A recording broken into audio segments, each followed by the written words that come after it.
We're doing a hardcore YouTube raid tonight, guys. To fix this problem, it's going to cost a lot of money. It's going to involve creating a new game. It's going to involve keeping the other game still running. Did you think at that time that that was a solid investment, that that's what Square Enix should be doing, or did you think that it was a risky venture? 単純にそこだけ見るとね、すごくリスクの高い話に多分一般的には多分なるというふうに思うんですけれども、さすがに当社はね、ナンバリングタイトルでフラッグシップのタイトルで MMO、これだけのタイトルなわけですから、それがこのままサービスが頓挫してしまうというのは、これは非常に将来的にまずいと。これはやっぱり経営上これは非常に大きなダメージを与えるということで、再度作り直しと並行してやるということの投資に関しては、これははっきり言ってやっぱりやるべきっていうか、やらざるを得ないというふうな判断でしたね。ものすごい財務的なリスクがものすごく大きかったですけどね。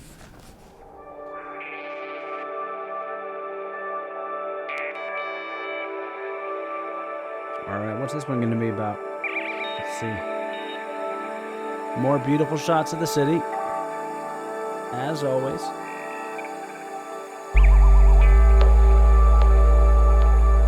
Looks like it was shot on like a 5D mark or Hello and welcome back to our series like on the fall and rise of Final Fantasy XIV Online. We rejoin Yoshida-san and the team at Square Enix at the start of a long adventure, and with players leaving en masse and the clock ticking, it was time for them to formulate a plan.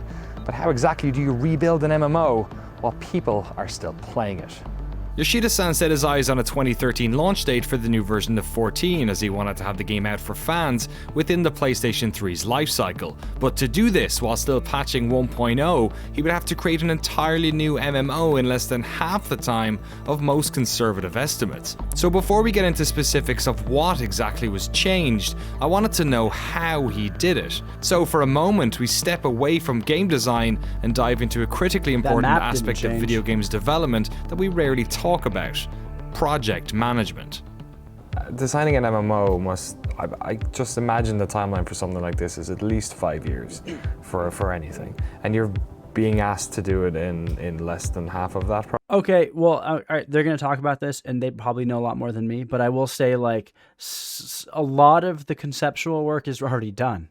Because you already have the world, you already have the locations, you already have the races, you already have the backstory, you already have, like, and it's not like it's not like I'm not saying it's not a big feat, but like if you think about it, some of the work's already done. Just to be fair. All right, let's watch some more. Probably. When you're designing games, when we talk to people, so much of it is iterative, that you create something and then you refine it and you brush it and then you look at it again, but you didn't have that luxury. You had to make sure that the version of A Realm Reborn that was coming out at that date was the final package. So did that change the way that you had to set up the team and the way your workflow kind of went? MMORPG の開発に5年が普通だっていうのはもうちょっと強く言っといてください。まずそのスケジュールトラブルを起こさないためのそのマネジメントの工夫としては、なんだろうな、言い方がちょっと難しいんですけど、ものすごく腕のいい、特に100人に1人ぐらいしかいないようなプログラマーがたくさんやっぱりいるわけではないので、かつものすごい短い期間で大量のコンテンツやアセットを作らなければいけないので、人がたくさんどうしても並行作業が多くなるとかかってしまう。能力のこの差をある意味高いレベルに合わせるんじゃなくて、低いレベルに合わせるというか、言い方が難しいな、平均的なところに合わせるっていうそのマネジメントをすることでリスクをなくすってことをしました。この後ちょっともうちょっと詳しく話します。So he's basically saying that like they like had to make tools and like processes so that like people that were not very good at programming, good enough that they're programmers at their company, but they're not like the better programmers, but like the people that weren't as good, they still could like contribute in a productive way. That's pretty smart. で、何をしたかというと、とにかく一つのタスク、例えばドラグーンというそのジョブを作るっていう時に、今言ったドラグーンっていうジョブを作るっていうタイトルってまあ1タスクに見えるけど、そうじゃない実際には。何個の This is Korthas. This is Korthas, huh? Figure out yeah, who's the best at what and assigning. Yeah, yeah, min-max the team for sure. ドラグーンにはアクションが必要で、そのアクション一つプログラミングするの That's に the dude. That's the dude from the どれだけかか Dragoon るか。 quest. もちろんその And that's ドラグ Estinian. ーンの特定のアクションを作るために仕様書も必要だし、仕様書を作った後は Yeah. 実際に Did you see そ that? の Did you see that? It said, right, just trust me if you didn't see it, but that is Estinian. Obviously, it's the same armor. But it said, like, the name of him right there. なんだろう、仕様書に例えば2時間かかるなら、それを例えば僕に確認依頼が飛んで僕がチェックするのに例えば15分かかる。そのぐらい一つのタスクに見えるものを徹底的にもう細かく分解させるっていう、ちょっとなんだろうな、究極のそのミニマムな管理方法を引いたので、まあ、スタッフは結構ストレスだっただろうなとは思います。でそのさらにシングルタスクに対して最もこのタスクが自分で早く終わると予測される時間、この時間でこのタスクが完了したら自分を褒めてもいい。逆にこのタスクがこの時間以上かかってしまったら給料をもらう資格がないっていうぐらい、その最悪のケースっていう、そのミニマムで終わる時間とマックスかかってもこれだけだろうっていう時間を両方申告させて、その平均値で基本的にはスケジュールを管理するっていう、本当にミニマムマイクロマネージメント、マイクロすぎるぐらいのマイクロマネージメント。 That's really interesting. So he's like, that's it. That's really good. I wonder if other game developers have done this before, where he's like saying, what's the longest and what's the shortest amount of time it would take you to do this? And then he would schedule everything with the average. That wasn't something he was using to ask people to get them to be more productive. It was something he was using to just be able to like plan out the actual like development of the game. I wonder if other people have used that. That's interesting. I'm going to try to remember that. Not that I'm ever going to make a game, but that seems like a smart thing to do. をしてました。それをウィーク、最初はウィークでみんなそのやり方に慣れてもらうために毎週1週間でその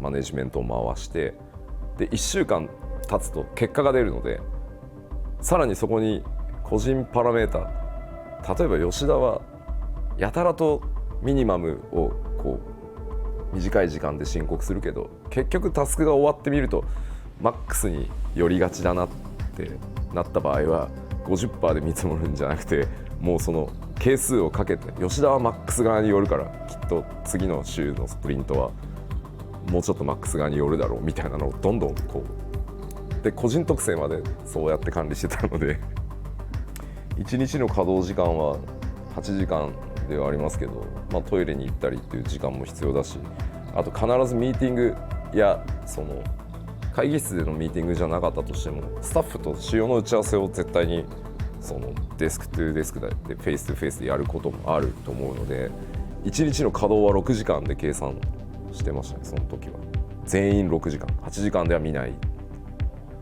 で大体慣れてきたらそれをまあ2週間スプリントに変えて、あとは毎朝。 That's realistic. I think if Americans were more like honest about like 6 hours is like, for me it's about 4 to 6 hours is about as like I can be productive for about 4 to 6 hours a day. That's about it. And like to pretend that, oh well, you're gonna work longer. If you're gonna work longer, you're gonna be unproductive for some of it, and then you're gonna start getting bad habits about like not getting things done quickly because you're always having to drag stuff out. Yeah, 4 to 6. Yeah. 必ずスタンダップミーティングをして、それぞれのセクションで自分のタスクが今どうなってるのか、誰かのタスクが遅れてるせいで自分のタスクに取り掛かれないとかいうのは毎朝スタンダップミーティングをしてではこのタスクを入れ替えてこっちを先にやってくれないとこの人が止まってしまうからっていうのをもう全部毎朝やってましたね。だからスクラムっていうそのマネジメント手法のちょっと変形型ですね。ただ最後に言っときますけど、このマイクロマネジメント普通じゃないのでおすすめしないですよ。2年弱で MMORPG を作る、逆に言うとスタッフにも2年かからず終わるから、このマネジメントだから今は我慢してって言ってやってもらったものなので、一般的には絶対おすすめしないです。細かすぎます。Yeah, because you also want them to like, and this is something that people don't factor in. It's like you want people's overall sentiment for like what they're working on to be good. You want them to enjoy it and to love what they're doing. And if you're forcing them to work 10 hours a day, they're not going to love what they're doing and they're not going to put as much passion into it. That's just the truth. I mean, anyone can come in and say, "Oh yeah, we're gonna rebuild the game. Follow me." But he came in with, this huge Excel that had all of these lists of everything on it, what we're going to do here, what we're going to do here, this is when we're going to do them by, and this is what we're going to do here. And to see that, it's like, okay, this isn't just a stopgap type of thing where a president's like, okay, crazy here, let's just change the leader and hopefully things will, get better. It was an actual, okay, this guy really wants to do this. He has this plan. Yoshida had them running like a well-oiled machine, so it was time to get to work. First things first, they had to start the rollout of patches for 1.0, but a critical part of the failure of the first game was the poor communications the development team had with their community. So to keep diehard fans on board during this protracted period of redevelopment, they had to be a lot more transparent. What we explained to players very first is it was failure. Failure. So we need to restart the game. But at that timing we didn't announce the Realm Reborn is not announced, but we are going to fix this game. We need more communication. So just list all the changes, plan changes. So some upper management people doesn't like this because if you show this to the players, player knows what we will do. So after that, you did this, but you didn't do this, you didn't this. Yeah, everyone can check that. So some people doesn't really like that way. But when Yoshida-san and myself are discussing how we deal with the community, but people don't forget. What we need to do is to establish the trust. 確かに、今の14のそのユーザーベースから見れば当時のユーザーベースはものすごい小さかったと思う、今と比較すれば。ただ、メディアの皆さんからもそのプレイヤーからもそのファイナルファンタジー14はもうダメだ、むしろなんであんなダメなゲーム遊んでるの君たち、どうかしてるんじゃないのって言われながらも、いやファイナルファンタジーシリーズだから絶対何とかしてくれるはずだ、いやこれはこれで僕らは楽しんでるからほっといてくれ。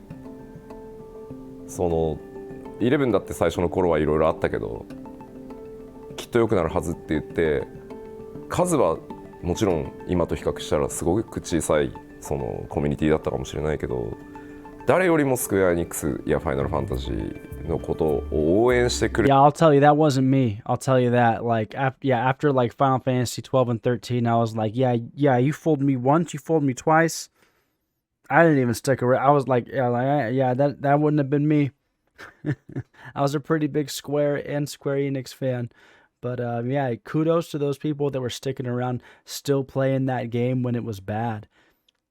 Yeah, so you said earlier someone in chat said that they played it for a few weeks, right? Do you guys know anybody else that was a 1.0 player? That's like it's a rare breed. There's not too many of them. Yeah, that's why those 1.0 players are in the credits. Yeah, exactly. That's so true. Yeah. くれている人たちだったので、この人たちを無視するんだと多分この先もうファイナルファンタジーはダメだろうと思ってたので、むしろ何よりも大切にしなきゃいけない部分だったっていうのが最も大きい理由。それは何億円使おうが回収できない後でコストだと思うので、信頼ってそういうことなのかなっていうふうに会社にもプレゼンテーションしましたし、僕もそう思ってたから、続けましたけど。Yeah, it's hard. あともう一つやっぱり it's hard to 大きな repair ポイ trust ント for は sure. 本当にファイナルファンタジー14がリバンプしてその大逆転するためには絶対に彼らの力が必要だっていうことももう一つ重要な意味を持っていると考えてました。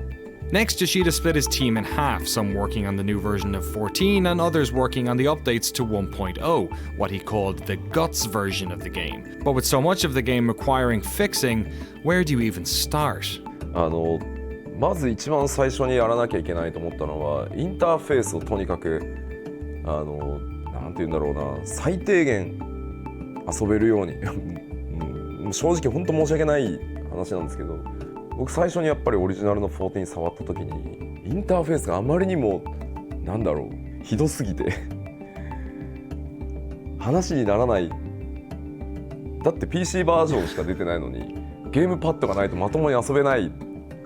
Oh, dude, did you guys know that? It was originally made for a controller even on PC. That's ridiculous. See, even Yoshi P says it. It was ridiculous. That's そんな PC ゲ ridiculous. ームマウスキーボードでまともに遊べないゲームなんか見たことがなかったので、いくらそのコンテンツを作ろうがジョブを作ろうがインターフェースがダメだったらコンテンツの面白さに到達する前に人はゲームをやめてしまうので、とにかくインターフェースを直さないとゲームにならないっていうふうに考えたので、一番最初にすごい丁寧に取り掛かったのはやっぱりインターフェースの改修っていうところですね。僕最初にプレイした時5分ぐらいでやめちゃいましたもん。でもね、笑い話でクイットの仕方が分からなくて At least they had ウィン fishing. ドウの右上にある×ボタンを押そうとしたんですよ。で押したらこのままゲームを終了するとデータがセーブされない可能性があります。それでもよろしいですかってダイアログが出るのね。いやいやよくないでしょって。いや僕はエンジニアだからサーバーに常に書き込んでるからそんなわけないじゃんって思ってるんですけど、万が一のことがあるから多分出てるんですよそのダイアログ。でも意味がわからない。でそうなるともう怖くて押せないですよね。なんだこれでノーって押すとまたゲームにいるわけでしょ。 X 押すとダイアログでしょ。どうやってクイットするんだよこのゲーム。 Interface isn't sexy. Dude, games still do that shit. That is so annoying when it says, like, if you quit, your progress won't be saved. You're like, well, there's nowhere to save. Like, there's, like, games don't have saves, like, a lot these days. And, like, if you quit, it won't save. And you're like, dude, games still have that crap today. It pisses me off. I was just playing one the other day. What was it? The Ascent. I was playing The Ascent and it does that, but thankfully it says when it has that message, it says last save and it has like 7 seconds ago. So you need to have that message with it where it says like last save 2 minutes ago. It needs to say that or else it's like, yeah, forever loop where you can't leave the game because you're like, I don't know, say like go outside and go back inside and maybe it'll save. I don't know. Not something you tend to hear a lot about in video games coverage, because really, when it's done correctly, you're not supposed to notice it. So when the early patches for the game concentrated on interface and quality of life updates, much of the community began to get frustrated. The team needed to fix it quickly, so Yoshida employed the help of a Square veteran, one of the developers, on that original 1.0 task force. はい、皆川博と申します。ファイナルファンタジー14ではユーザーインターフェースの設計デザインとあとアート的なビジュアルの方も担当しています。よろしくお願いします。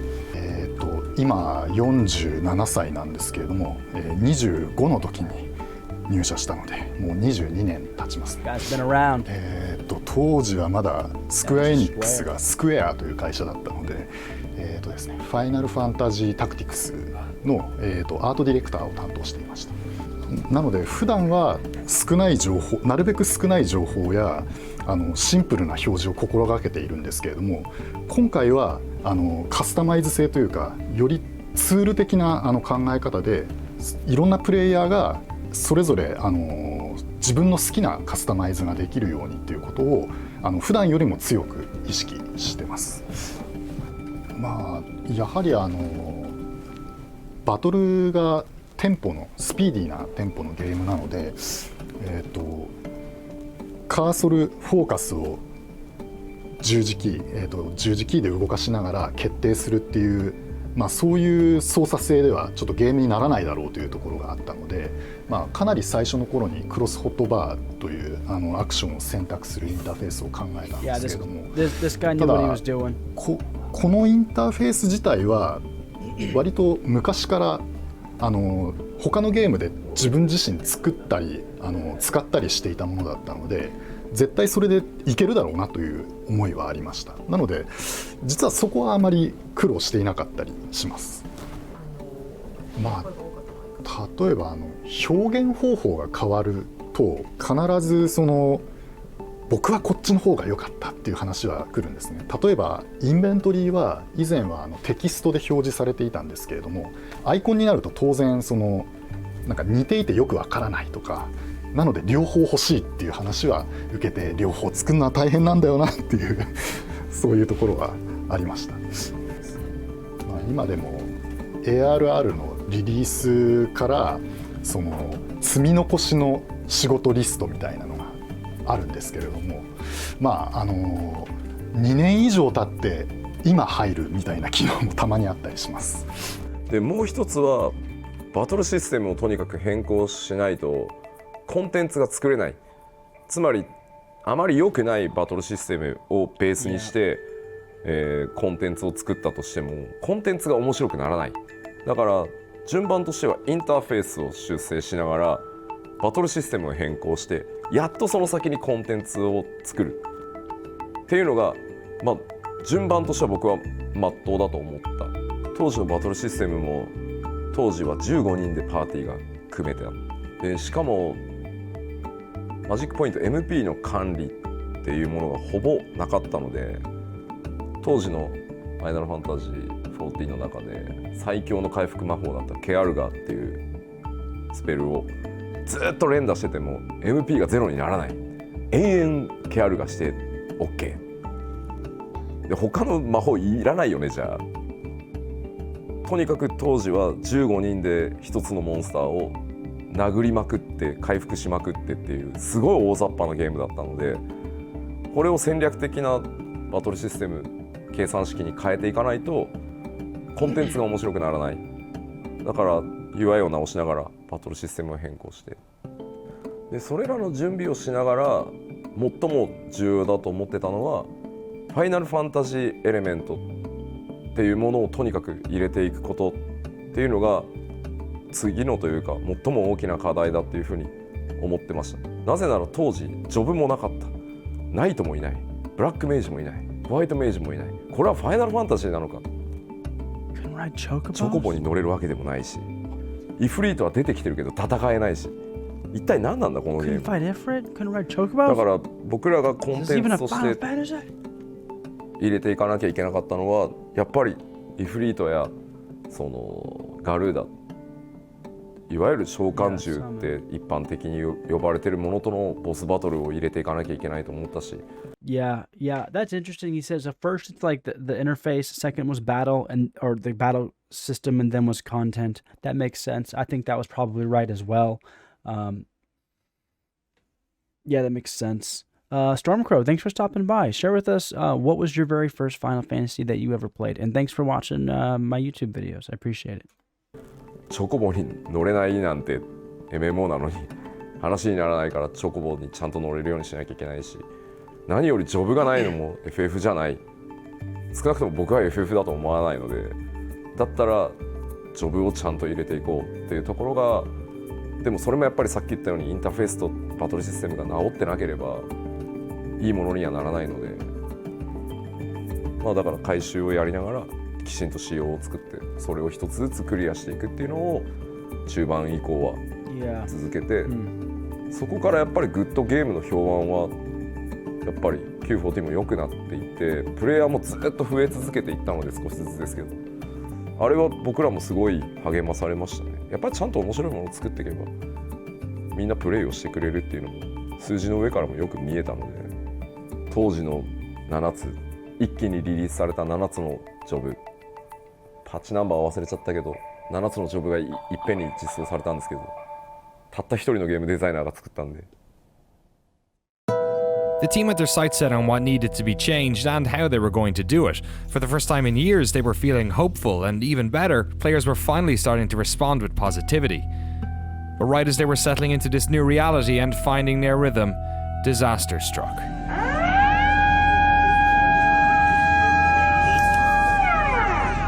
For 6 minutes, Japan shook. A 9.0 earthquake had struck 200 miles northeast of Tokyo, and a resulting tsunami devastated coastal regions. What followed was a humanitarian and infrastructural disaster that can be barely comprehended. While the country rallied to help those affected, Tokyo suffered aftershocks and frequent electrical blackouts.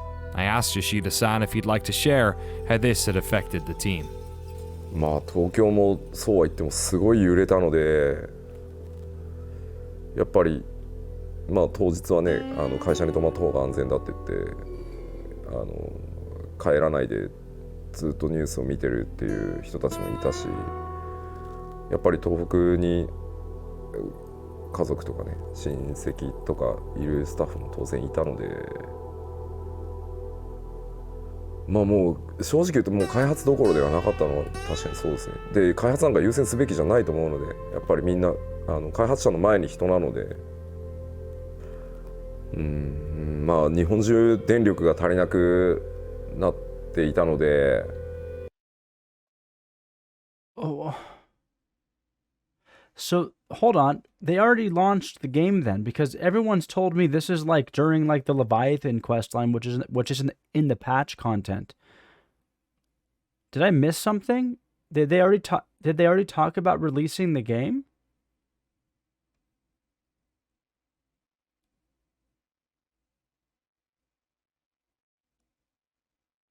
At this point, no. Yeah, why does everyone tell me that story? They're like, oh yeah, they did King Moggle instead of Leviathan during the patch content.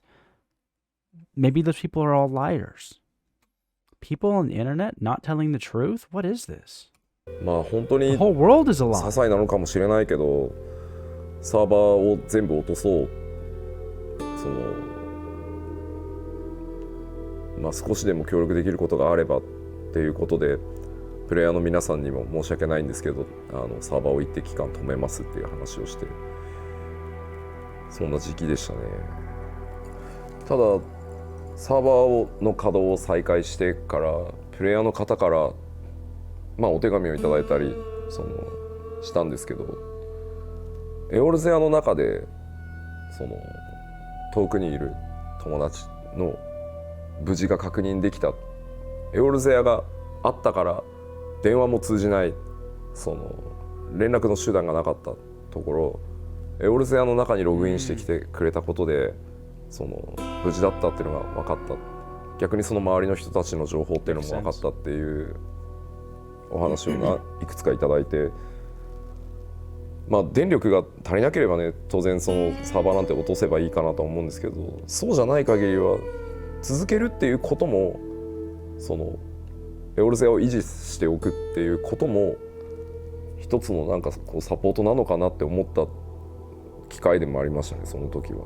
だから続けてくれてありがとうって言われたんですよ、ファイナルファンタジー14を。開発で、まああとは最も大きかったのは、実はイフリートの次に戦うボスはリヴァイアさんの予定で、リヴァイアさんをかなりの速度で作ってたんですけど、とてもじゃないけどリリースなんかできないっていう話で、だからイフリートの後モーグリが実装されているのはそれが理由ですね。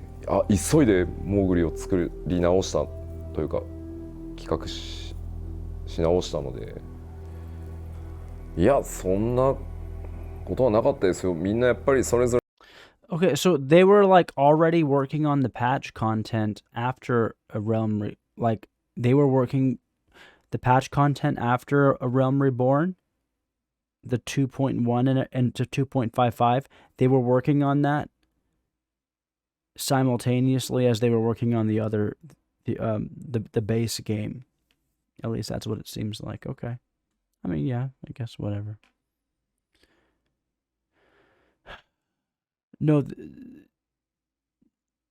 this wasn't No, what they're talking about working on 2.0 right now. They're talking about working on 2.22 or something. This is not. This is the patch content for 1.0, not 2.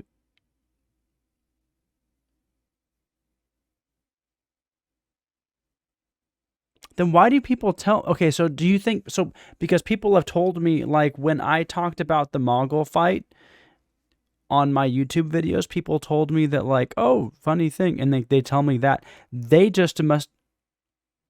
So 1.0 patch also had a Leviathan fight that they took out and put King Mog in. That doesn't make any sense. They mirrored it. They did the same thing. Oh, okay. So they did the same thing twice. That's kind of weird. Those fights came from one point. They were redos. Oh, okay. Yeah, I guess that makes sense. I didn't think of that. Interesting. Okay. All right. I guess I figured it out. Let us finish the video. それのあの時期会社に来れない人たちも何日か会社も休みにしてるんで、ただどっちかっていうと自分たちにできることをやろうっていうみんな感じだった。じゃあ全員で福島に行って何か僕らが活動することって意味があるのか、あれだけたくさんの人たちが押しかけてる中で、だったら僕らは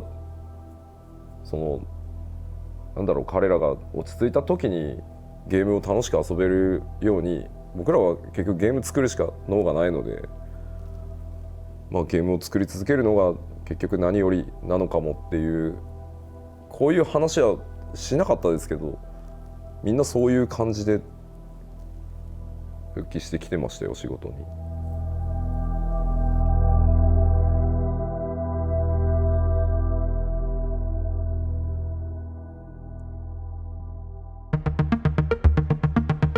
Over the coming months, the team would release patch after patch for 1.0. 1.17 introduced 8-player parties and more stable network infrastructure. 1.18 dropped in June 2011 and was a huge patch that made the game much more playable. Level caps lowered for story quests. It added grand companies, class adjustments, instance dungeons, and auto attack. Yes, would you believe this game still didn't have auto attack? It featured a more user-friendly map interface and also scrapped the controversial fatigue system. And so we need to take this concept that Yoshida-san has created, make it fit with the current world, write stories around it, make the transition seem seamless, and then in the new world, make it so that there's still some connection with that old world that will be understood by those core players, but won't alienate new players. It won't be something like, oh, you didn't play that old, the stuff in 1.0, so you're going to be completely lost, because we don't want to do that either. We want to get new players to come that didn't play the original one, and we don't want to have them have to play the original to understand this one. And so trying to work the story that way was, it was challenging, but it was a lot of fun. We got to try a lot of things. We had a lot of freedom, pretty good job especially on the 1.x stuff, because in a sense, it would only be released, seen for a few months, and then it would be gone forever. And so, on one hand, that's really exciting because we can do whatever we want.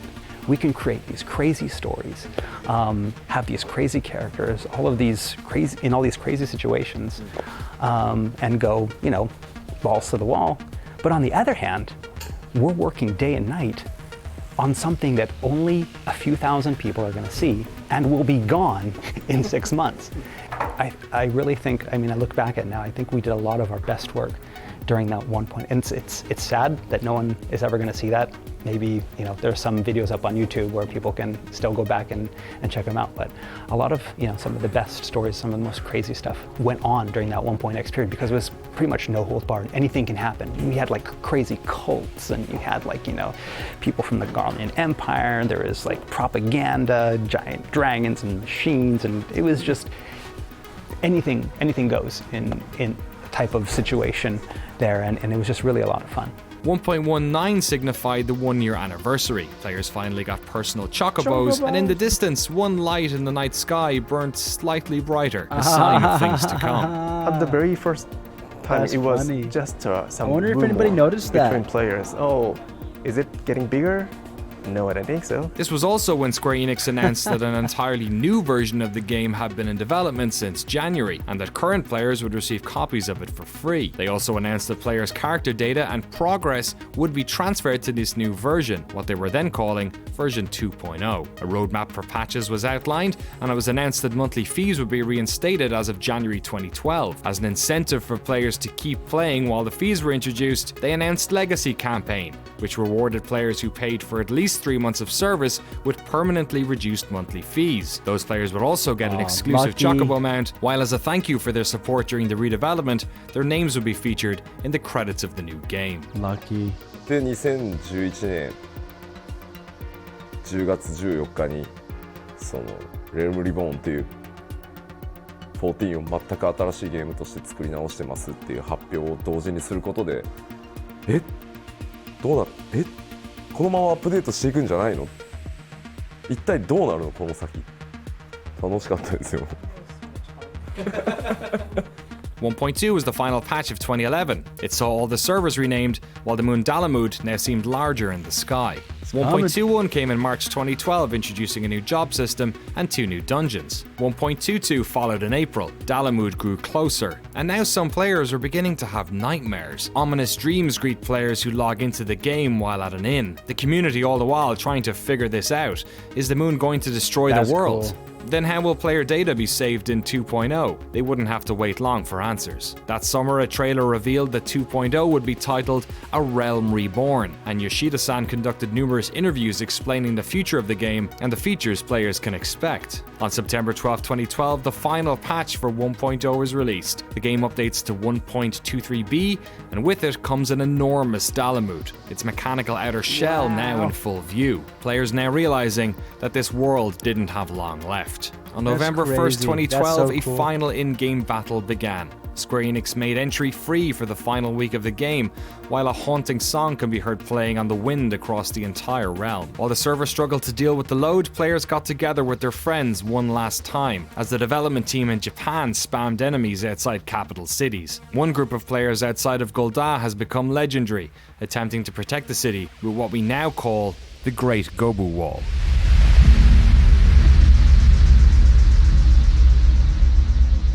Right before Dalamud hit Elzir, we had to do some chaotic situation to the existing world. So what we decided to do is to spawn the strong enemies at the, near the main cities.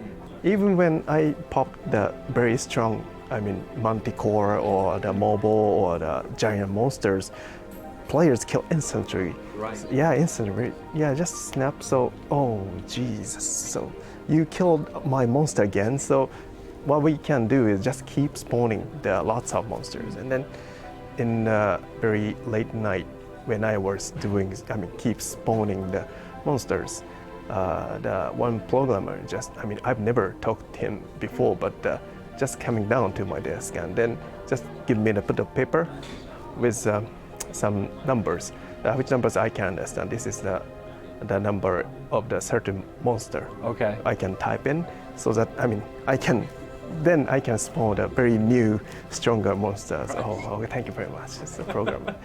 So that was a very fun moment. You're like a stronger monster. At first, I felt like God. Hey, players, can you beat my monsters? But no. I was very weak God. They were God. Yeah, they were God. So it was then, on Sunday, November 11th, 2012, just over a year after Final Fantasy XIV was originally launched, with Dalamud hanging in the sky, that the servers were finally turned off. And as they did, a trailer dropped, showing players what was to become of their old home.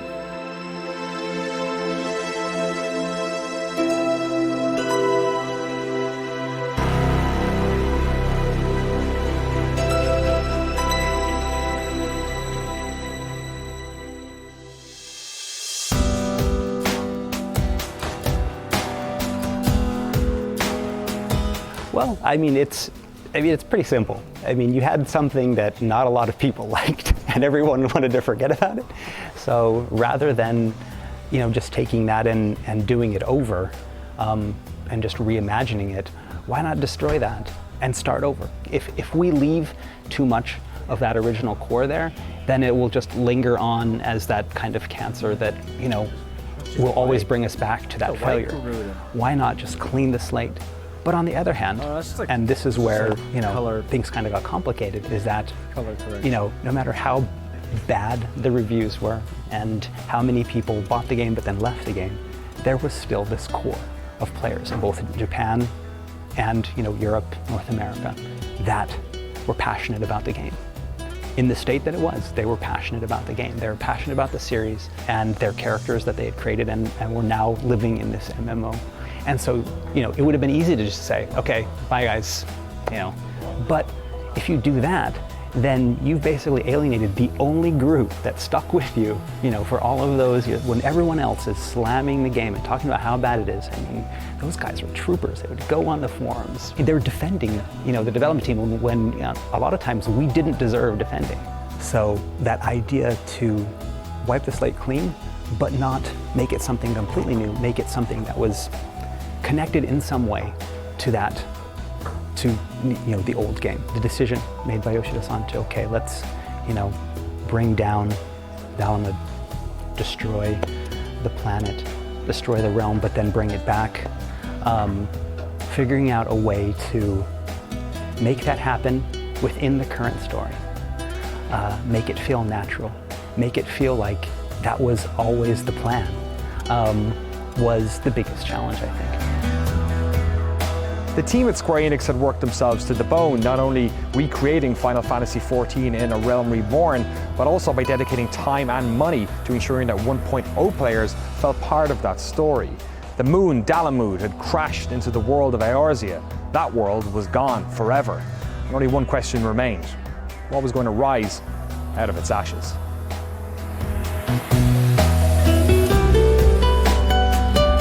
There, we did it. We did it, part 2 in the books. Yeah. That was a good one. Yeah, that was a good one. Yeah, that's just freaking cool. Like the ending of like that's really cool that trailer played in game. That's really freaking cool because that trailer is one of the best trailers ever. And to get that at a time like that where the game was ending, and it happened in game, you were there, and then they have a trailer of what you just experienced. That's a special moment. The MMOs have all these special moments. They even have moments that can't be repeated at all. That's really, really interesting. That's just one moment. It ain't happening again. That's cool. Well, I'm glad that there's some footage of it there that they have. Okay, so yeah, I mean, I wish there was a part 3, right? That'd be fun. It's too bad. All right, so let's read some comments here. So before being a developer, they are human beings. Something Konami needs to learn. Something probably a lot of companies need to learn, right? All right, everyone in this doc is aggressively likable, especially the Japanese man speaking English. That's funny. Yoshida seems like a really good boss. Yeah, I agree. Yeah, very good boss. Yeah, super memorable. Yeah. The key thing I like is that he knows that micromanagement is a horrible system to work with and under, but that it was the only way to execute that task, and he rewarded his staff for it. I have a boss who seems to think that's is the way of working is normal and fine. And is yeah, dude. I don't know if we've all had those bosses, but holy crap. Yeah, that's definitely if micromanagement is not a long-term solution for management. If it's not wearing you out, the micromanager, it's going to wear the people you're micromanaging out. That's not to say that it doesn't have its places. I think it did, but yeah, it's not a long-term solution. It's not a state of being that you can be in for more than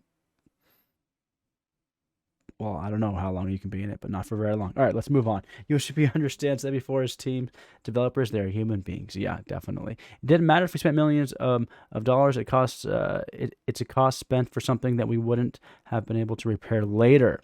I believe that's what trust is. Yeah, it's very true. That being said, not to talk about another video game, but I was just watching a video before about all the stuff that like Cyberpunk has been doing and how their sales went up really well after that new Cyberpunk